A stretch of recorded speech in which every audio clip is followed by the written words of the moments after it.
Welcome to Drive the Daf. Clear, structured explanation of the daily Daf in 20 minutes. You can even follow in the car.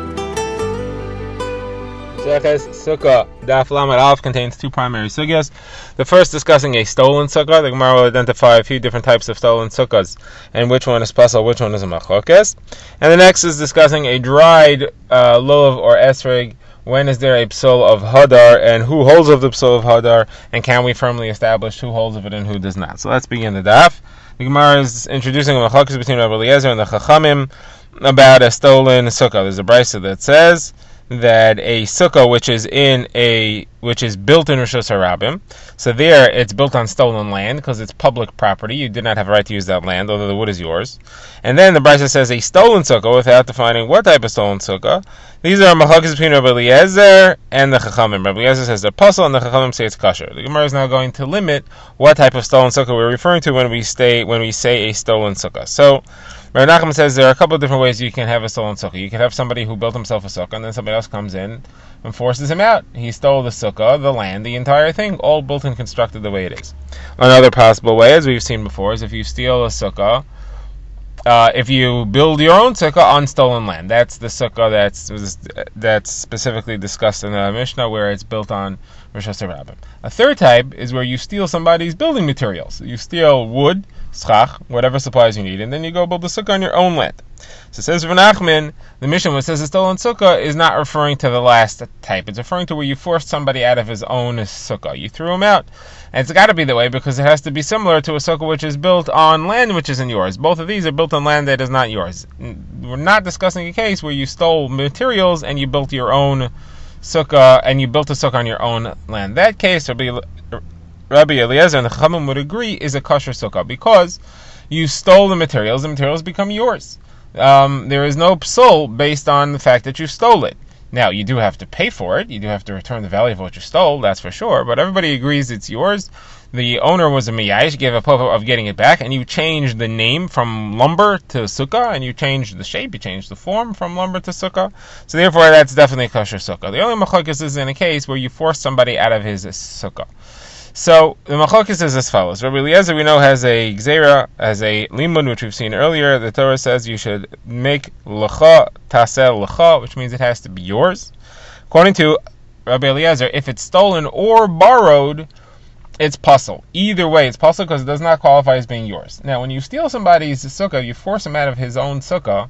So the sukkah is considered part of the land. And we know there's a machlokes in Shas. Is it possible to steal land? If you steal land, does it become yours? Does it still belong to the original owner? You're just squatting. So either way, this sukkah is going to be pasal. The sukkah is part of the land. If you stole the land, then it's a stolen sukkah and it doesn't count as l'cha. And if it's not stolen, if it still belongs to the original owner, then it's technically borrowed. You have to return it, and it's technically borrowed. And you still are not yotze because it's not called l'cha. Now, the Chachamim, they disagree. And the reason that they hold it's kosher is because they don't have this rule that you're not allowed to use a sukkah which is not yours. So they'll say here that you can't steal land, and therefore it still belongs to the original owner. And this is a borrowed sukkah.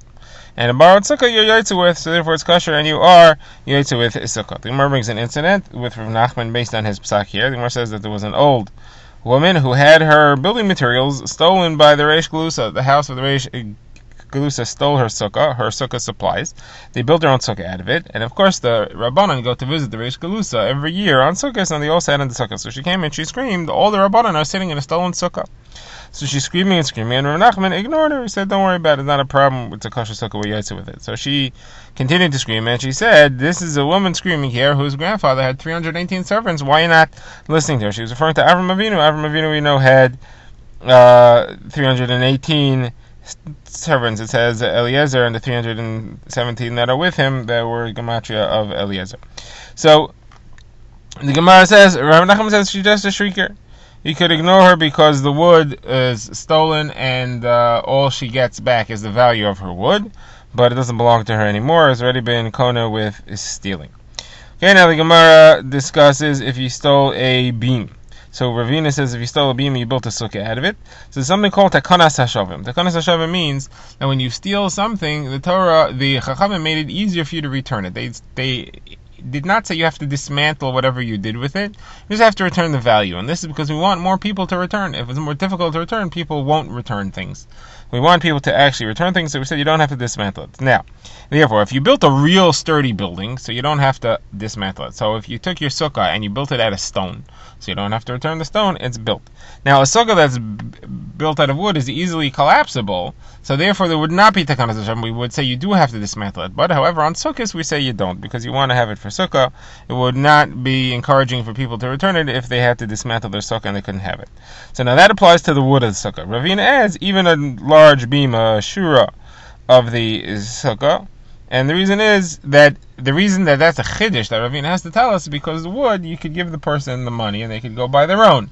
You may think that that's why he just has to give back the money. This big beam is harder to get, and therefore you may think that you have to actually give it back to him, but he comes to tell us that no, you don't have to give it back. The same thing kind of applies. Okay, that concludes the discussion of stolen sukkahs. The Gemara now goes on to the discussion about a dried lulav or esrog. So we'd seen a brisa that says that Rav Yehuda holds that a dried something, doesn't say what, the dried is kosher, and the Tanakama say the dried is puzzle. So what min are we referring to here? So Rava says they're talking about a lulav. There's a machlokes whether there is a psul of dried on a lulav or not. Rav Yehuda says there is not. The psul of dried is only based on hadar, that it has to be hadar. Hadar says by esrog, it has to be beautiful. It says priyetz hadar, it has to be beautiful esrog. Therefore, a dried esrog, everybody agrees is puzzle. A dried lulav, Rabbi Yehuda says it doesn't say hadar. The Chachamim say no, you learn from esrog to lulav that there is a requirement for hadar. So that's how Rav interprets the machlokes. The Gemara is now going to attack this from two angles. First of all, are you really so sure that Rabbi Yehuda does not require that a lulav should be hadar? We have some sources that show that he does. Second of all, are you really sure that Rabbi Yehuda does require that an esrog be hadar? We have sources that he does not. So let's begin this. The Gemara says, first of all, are you sure that a lulav does not require hadar? You're saying that Rabbi Yehuda here is saying that dried is okay on a lulav because it doesn't require hadar. But it's not true. Rabbi Yehuda seems to say, as we've seen in our Mishnah, just a daf earlier, that you have to tie, if the leaves of a lulav are spread out, you have to tie them together. What the reason must be, because it's not hadar, it's not beautiful if they're not tied together. He says, no, that's not the reason. The reason is because Rabbi Yehuda holds of a lima that Rav Tarfon says, when the Torah says a lulav, it calls it kapos tamarim. Kapos could be read as kafos, which means tied together. They have to be tied, the leaves have to be stuck tightly to the branch, and that's part of the definition of kapos tamarim. It's nothing to do with hadar. Okay, we have another source. Rabbi Yehuda says that you have to tie the lulav, hadas, and a rava together, and you have to use a piece of lulav to tie them together. You can't use a rubber band or some other thing. So what's the reason? It must be because of hadar. No, it's not the reason. And the proof that it's not the reason is that you're allowed to use any part of a palm tree for that. The lulav is a palm branch. You're allowed to use the strip of palm bark. You're allowed to use the ivy that goes around the palm. The reason that he says you have to use something there is because since he holds that tying is a mitzvah, if you use a different material to do the mitzvah, that means that there's a fifth material that's part of the mitzvah of lulav and esrog. That's bal taisif. You're having another material do a mitzvah. You cannot have another material do the mitzvah. Okay, now the Gemara moves on to esrog. Rav has claimed that Rabbi Yehuda holds that an esrog does have to be hadar. It has to be beautiful. The Gemara quotes a brisa, and it's going to analyze it a bit. The brisa says as follows: the four minim of the lulav, you cannot have less, you cannot have more. The Gemara is going to ask what the chiddush is. If you couldn't find an esrog, you can't use a different fruit. You can't use a quince, you can't use a pomegranate. The Gemara will say what the chiddush is. You can't use any other fruit. Now, withered, where it's slightly wrinkled, so that's kosher. If it's dried, that's a machlokes. Rabbi Yehuda says it's kosher, and the Chachamim say that is puzzle. And Rabbi Yehuda says he wants to prove his point. He says that the people who lived in the villages at hard time getting hold of lulavim, they would use the same lulav for generation after generation, even though it was dried by the time it was passed down after a couple of years. So they said that's not a proof. There they were stuck. They had no other option. That's why they used something like that. You can't bring a proof from a situation in which you're stuck. So anyway, so we see from here that Rabbi Yehuda says that dried is kosher, and obviously he doesn't hold that there is a psul. Now, I said I defined it as a lulav, but the Mishnah doesn't say which min. So the Gemara is assuming that it's an esrog, because we were referring to an esrog before. We said the fruits. So the Gemara explains, no, it's not an esrog. Rabbi Yehuda he holds of a psul of hadar and an esrog, you can't use a dried esrog. This was referring to a lulav. A dried lulav you are allowed to use. Now the Gemara wants to know the chiddush of the few phrases which we mentioned earlier in this Mishnah. The Gemara says you cannot have more than the 4 minim, and you cannot have less than the 4 minim. What is the chiddush that you cannot have 4? So the Gemara says it's a chiddush according to Rabbi Yehuda, because since he holds that the 4 have to be tied together, the lulav esrog, the lulav hadas, and the rav at least have to be tied together. So if you're holding a 5th thing, if you're holding a branch of an oak tree, so since it's not tied, it doesn't count as a 5th min. It's not, you're not doing anything. You're not doing bal taisif. You're not adding. You're just holding a branch. It's not tied. So therefore, we have a chiddush here that you cannot even hold anything else. It violates it. Now, next we said you can't use a rimon or a quince. The Gemara says, what's the chiddush of that? The Gemara says, you may think if you don't have an esrog, use a different fruit. So you shouldn't forget about the mitzvah that there's a fruit here. Chiddush is you shouldn't, because people end up thinking that the correct fruit to use is some other fruit that you've been using and not an esrog. Okay, then Gemara goes back to trying to bring proofs that Rabbi Yehuda does not hold of the psul of hadar and an esrog. Whereas the Brisa, Rabbi Yehuda says an old esrog is kosher. Tanakama says it's puzzle. Rabbi Yehuda says it's kosher. The Gemara says yes, this is a conclusive proof. Rabbi Yehuda does hold of the psul of hadar. Rabbi Yehuda does not hold of the psul of hadar. He says you're allowed to use esrog even if it's dried, and that slugs up, that knocks off what Rava said. Rabbi Yehuda does hold of the psul of hadar. Now the Gemara says, hold on a second, I have a couple of proofs the other way. I have a couple of proofs that Rabbi Yehuda does hold of the psul of hadar. First of all, about a green esrog, where it's green is a leek. So Rabbi Yehuda says that's puzzle. Rabbi Meir says it's kosher, but Rabbi Yehuda says it's no good. Must be because it's not hadar. No, that's not why. It's because it's not fully grown. In order to qualify as an esrog, you have to be fully grown. Next, they have a Raisa that says that there's a minimum size for an esrog. Rabbi Meir says it has to be at least as large as a walnut. Rabbi Yehuda says it has to be as big as an egg. Probably because it's not beautiful. It's not hadar if it's too small. Rabbi Meir says no, because it's not a completely grown fruit. It doesn't count as an esrog. Rabbi says there's a psul about the larger size, and here you can tell me it's not a fully grown fruit. Rabbi Yehuda says that it's kosher only if it's small enough that you can hold 2 esrogim in one hand. And Rabbi Yossi says even if you need both hands to hold 1 esrog, it's still kosher. Again, must be because Rabbi Yehuda holds of a psul of hadar. Rabbi says no, again, that's not the reason. The reason is that you have to sometimes switch hands. You have to hold your lulav and esrog in one hand. If somebody gives it to you, you have to be able to swap hands, and therefore you have to be able to hold a lulav and esrog in one hand. Therefore we say the esrog has to be small enough that you could hold 2 of them in one hand, that we know you could hold a lulav and esrog in one hand. Okay. Going further on our Mishnah. The last Mishnah said that there's a psul of an Asherah tree. That's a tree that was used for Avodah Zarah.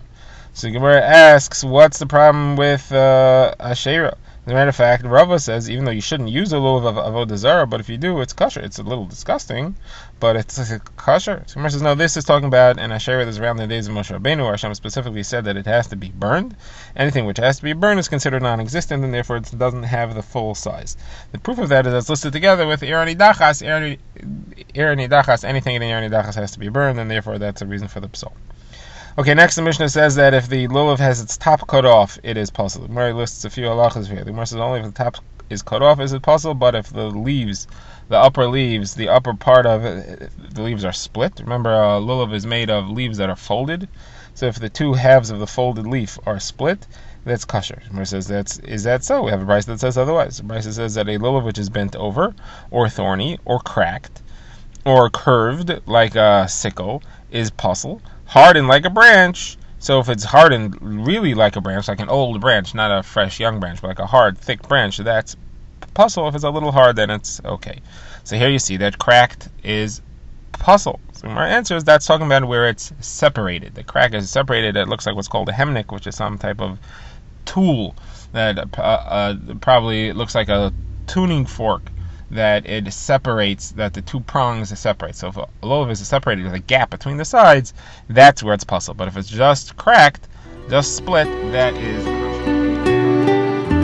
Drive the Daf is a project of the Grand Woodlands Shul and is presented by Rabbi Yitzchak Landa. Find us on YouTube or subscribe to daily emails by emailing drivethedaf@gmail.com.